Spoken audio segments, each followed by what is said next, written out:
Hello students, तो current GK की इस क्लास में हम बात करेंगे कुछ लेटेस्ट एब्रीविएशंस की, यानी कि जो आपकी शॉर्ट फॉर्म होती हैं उनको मैं आपको बताऊंगी कि इनकी लॉन्ग फॉर्म क्या है, इनकी एब्रीविएशंस क्या हैं। तो इंडिया, ये आपने इंडिया सुना होगा, तो इंडिया है Indian national development inclusive alliance.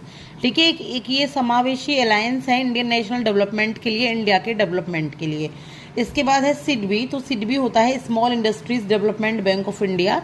SIDBI एक बैंक है जो स्मॉल इंडस्ट्री को यहाँ पे प्रोवाइड कराता है फंड की सुविधा। इसके बाद जीएसएलवी, तो जीएसएलवी क्या है, जियो साइनोक्रोनस सैटेलाइट लॉन्च व्हीकल्स। तो जीएसएलवी के थ्रू बहुत सारे रॉकेट लॉन्च होते हैं, बहुत सारे। जीएसएलवी एक तरीके से ना एक तरीके से परिवहन है, किसके लिए है, ये ट्रांसपोर्ट सिस्टम है जो ये सैटेलाइट लॉन्च होते हैं उसके लिए, जो आपके स्पेस में जाते हैं इनके लिए।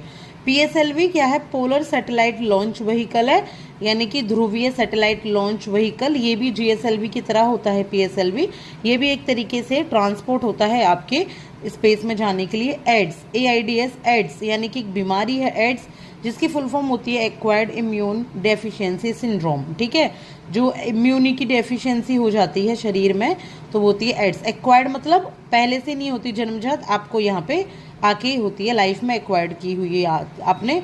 चैट जीपीटी, चैट जीपीटी की फुल फॉर्म क्या है, चैट, चैट मतलब चैट के थ्रू बातचीत करना। जनरेटिव प्री ट्रेन्ड ट्रांसफॉर्मर, ये पूछी जा सकती है आपके किसी भी एग्जाम में।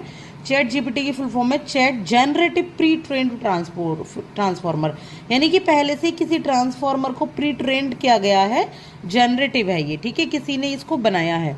इसके बाद है सार्क, तो सार्क की फुल फॉर्म है south Asian association for regional cooperation. ये एक एसोसिएशन है, जितने भी हमारे साउथ एशिया के देश हैं, ठीक है, उनमें अपने रीजनल कोऑपरेशन, अपने क्षेत्र को विकसित बनाने के लिए ये बना हुआ होता है। इसके बाद है कोविड, तो कोविड क्या है, कोरोना वायरस डिजीज है ये। ठीक है, कोविड की फुल फॉर्म है कोरोना वायरस और डिजीज। कोविड क्यों कहते हैं, सोचा देख लो, इसलिए कहते हैं कोविड।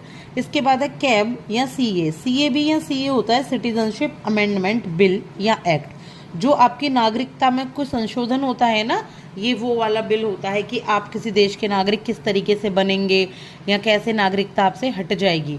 इसके बाद है एनआरसी, तो national register of citizens, NRC की फुल फॉर्म है। ईवीएम की क्या है, इलेक्ट्रॉनिक वोटिंग मशीन। ठीक है, ईवीएम के थ्रू जो वोट करने जाते हैं वोटिंग मशीन होती है। अभी के लिए देखिए इतना ही है इस क्लास में, नेक्स्ट क्लास में मैं इसका पार्ट 2 लेकर आऊँगी और फिर मैं आपको यहाँ से आगे की इन्फॉर्मेशन दूंगी, तो पार्ट 2 में आपको ये मिल जाएगी। Thank you so much.